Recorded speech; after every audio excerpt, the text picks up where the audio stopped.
লোকমা জমিদার বাড়ি জয়পুরহাট জেলার পাঁচবিবি উপজেলার ভারত সীমান্তবর্তী পশ্চিম কুড়িয়া গ্রামে এটি অবস্থিত। এই মুহূর্তে আমি পা রাখলাম ইন্ডিয়া আর সামনে Bangladesh.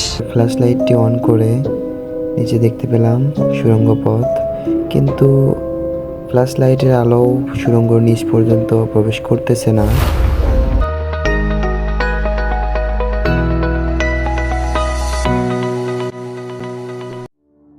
Hello viewers, welcome to my another blog video.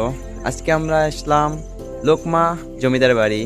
হাজী মাহমুদ চৌধুরী এটা নির্মাণ করেছিলেন। এটা আপনাদেরকে আজকে পুরোটা ঘুরে দেখাবো। আমার পেছনে দেখতে পাচ্ছেন এটাই প্রবেশ গেট। তো চলুন আপনাদেরকে ঘুরে ঘুরে সব কিছু দেখানো হোক। এটাই প্রবেশ গেট, এখান থেকে প্রবেশ করা হয়। এগুলো কিন্তু এখন প্রায় ধ্বংসাবশেষ হয়ে গেছে। প্রবেশ করার পর এই পাশে দেখতে পাচ্ছেন রাজবাড়ি, জমিদার বাড়িটি ওটাই দেখাবো। এটা হচ্ছে জমিদার বাড়িটির বাইরের ভেঙে যাওয়া অংশগুলো আপনাদেরকে এখন দেখাচ্ছি। এভাবে ভাঙা থাকার কারণে বাইরের অংশটি কীরকম দেখতে ছিল তা এখন অনুমান করা যায় না। আপনাদেরকে বাইরে থেকে দেখাচ্ছি, তারপরে ভেতরে পুরোটাই দেখাবো। দেখতে পাচ্ছেন এগুলো জানালা ছিল। এটা 3 তলা ছিল, এখন 2 তলা রয়েছে। মাটির নিচে 1 তলা চলে গেছে।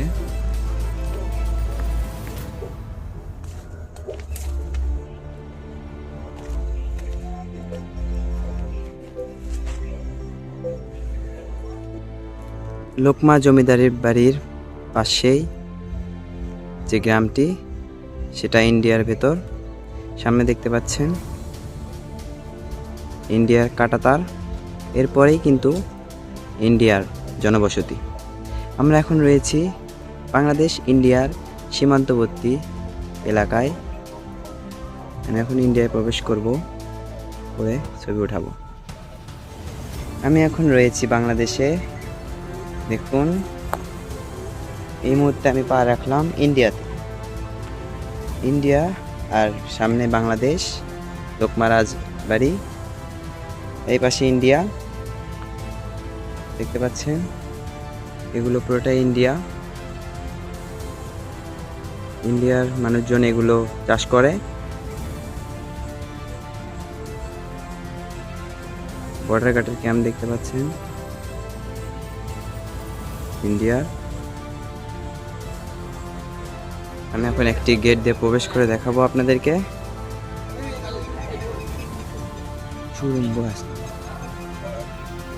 বাইরে থেকে প্রবেশ করে এমনটি দেখতে পারবেন।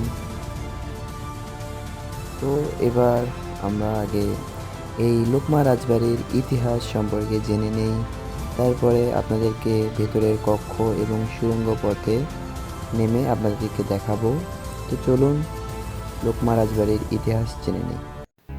লোকমা জমিদার বাড়ি জয়পুরহাট জেলার পাঁচবিবি উপজেলার ভারত সীমান্তবর্তী পশ্চিম কুড়িয়া গ্রামে এটি অবস্থিত, যা আজ থেকে 500 থেকে 600 বছর আগে হাজী মাহমুদ চৌধুরী এটা নির্মাণ করেছিলেন।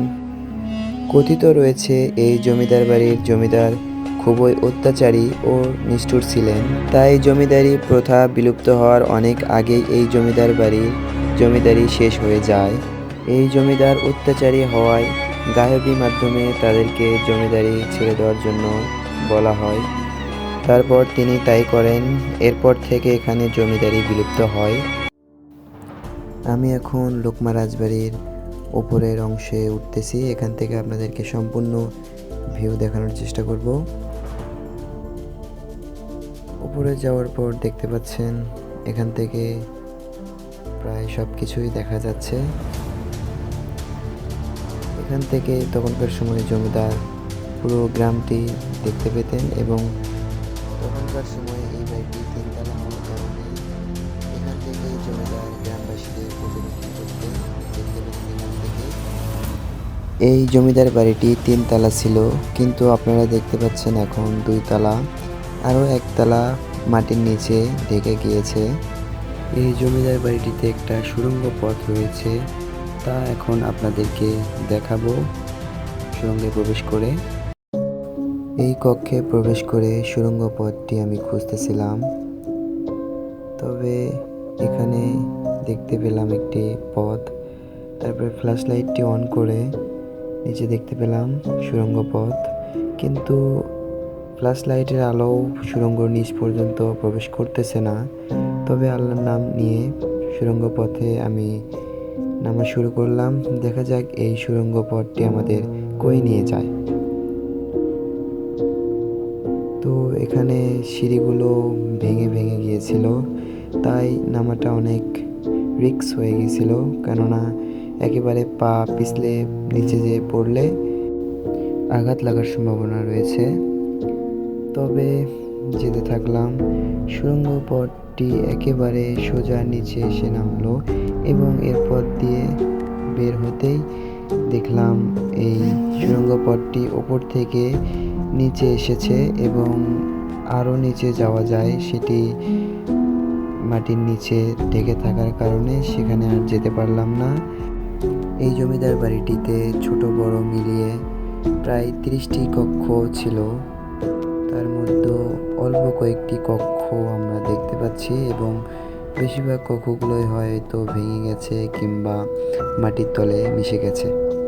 তবে এরকম কয়েকটি জায়গা দেখতে পেলাম, এখানে হয়তো তখনকার সময় জমিদাররা কিছু রাখতেন বা বই খাতা এগুলো কিছু রাখতেন। ইটাতে খোদাই করে সুড়ঙ্গ করা। এই বাড়িটিতে অসংখ্য সুড়ঙ্গ রয়েছে, যার মধ্যে লুকিয়ে রয়েছে অসংখ্য ইতিহাস। তো আজকের এই ভিডিও এ পর্যন্তই। দেখা হচ্ছে পরবর্তীতে নতুন কোনো ভিডিও।